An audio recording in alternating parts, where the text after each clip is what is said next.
Hello and welcome to the New World Review, your source for everything anime and manga, and today we are back with more glorious Jujutsu-based shenaniganry on the quest to recruit Kinji Hikari into the culling game Fun Times. And at the moment, I'm not sure if that's going too well or not, but if you'd like to set a positive chain of events into motion, then do subscribe to the New World Review, which will result in consistent injections of curse-based culture administered directly into your YouTube feed. Now with that simultaneously shameful and yet shameless self-promotion over, this chapter flips the perspective of our previous installment, where 153 was pretty much all about Yuji and Hikari. 154 takes the time to zoom in on the supporting cast of this plot, being Hoshi, Megumi, and Pandemi, with the most intriguing of the three to me being Hoshi, because whilst we don't know exactly what it is yet, we are treated to a very intriguing curse technique. Very evocative of GOJO actually, because it has a similar effect of not allowing people to achieve a certain distance. And I do have one fairly crazy idea as to what this might be, because there are a fair few clues in the chapter. It's obviously nothing anywhere near as crazy as Limitless, which just,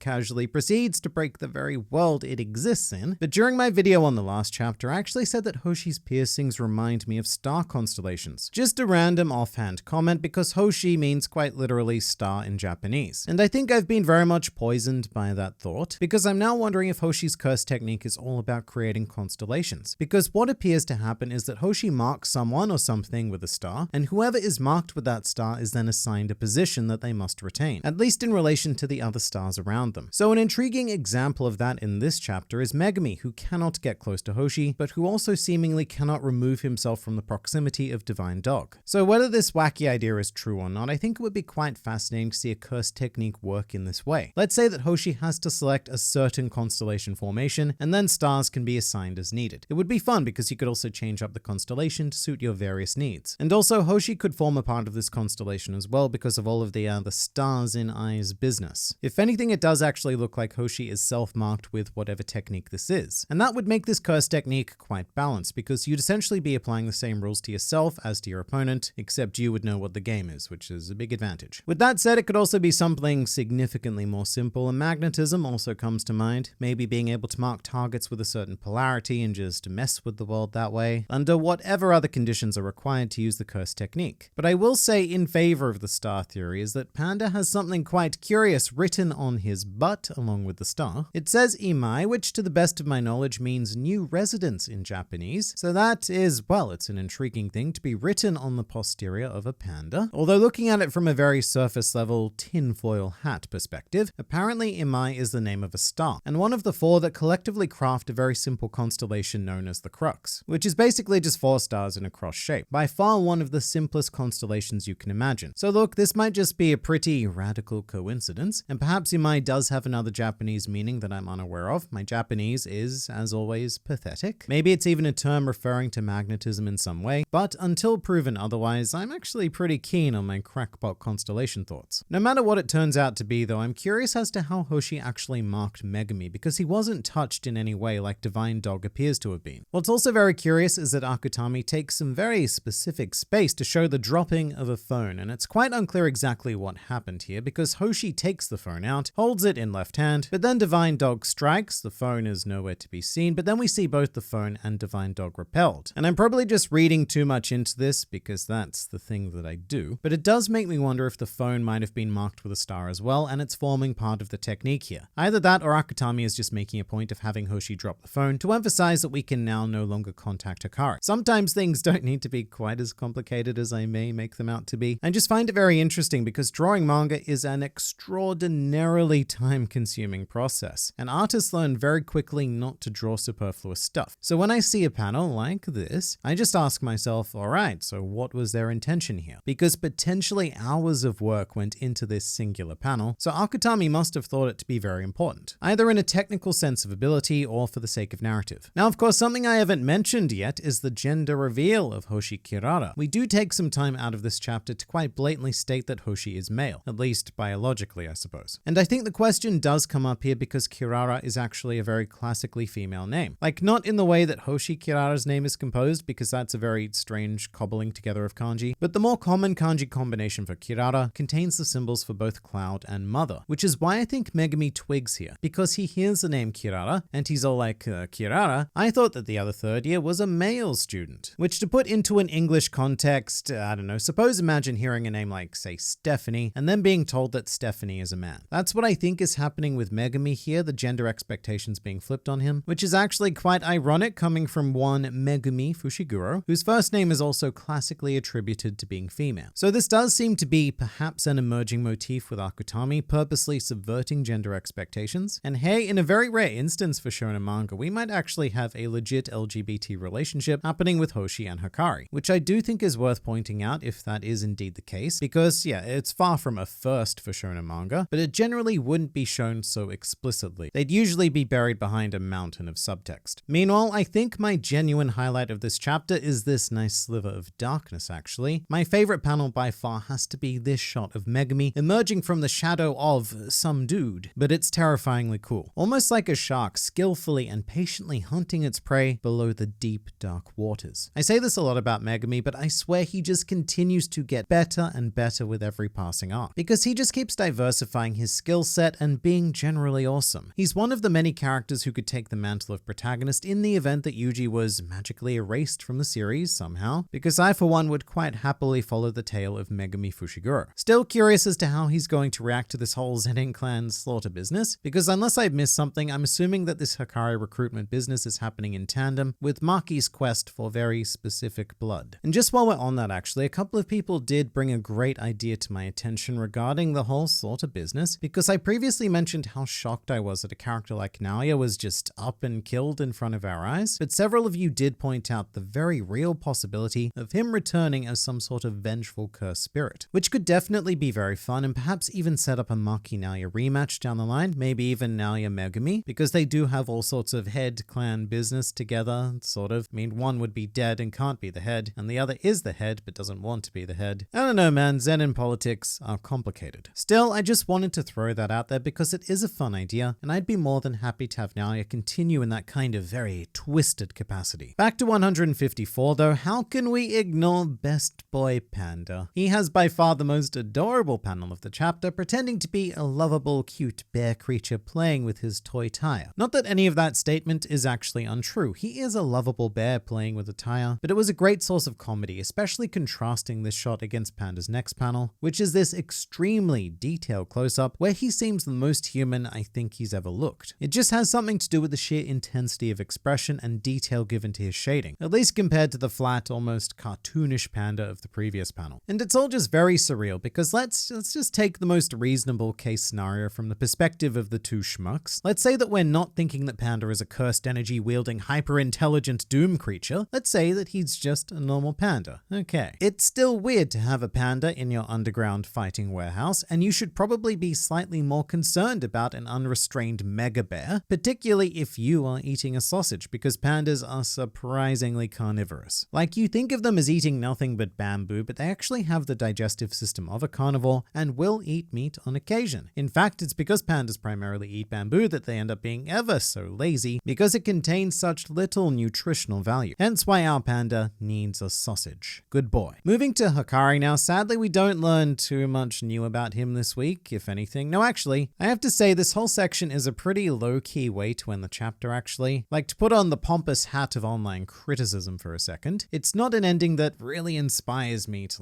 go out and desperately read the next chapter immediately, which might be quite a merciful effect because there is a break next week, so sadly no Jujutsu Kaisen. Oh. I don't know though, this page still left me on a kind of meh note. I feel like chapter endings should usually have a solid full stop to them. For example, in chapter 153 it ended on a collage of excitement, showing our 5 key players of this little mini arc and building anticipation for their interactions. That was a very nice full stop that makes you want to move on to the next sentence, and this has become a metaphor, the sentence being the next chapter. Whereas the ending of chapter 154 is more of an ellipses, something that just sort of leaves you lingering and confused. Like, this is Yuji's first interaction with Hikari, but we don't learn anything, or there's nothing particularly interesting happening with either character, and we know that the discussion that they're having right now is entirely hollow. Hikari is offering Yuji cash monies for fight work, but that's the false pretense for why we're here, and you can't build anticipation on the false scenario because we know it's only a mask for Yuji's true intentions. And the last panel itself is especially unexciting. It's just Yuji standing there completely neutral-faced. And final panels are very important because they are the last image that your readers remember. It's their primary takeaway actually, because it is that final image. And Yuji, well, he's legitimately just standing there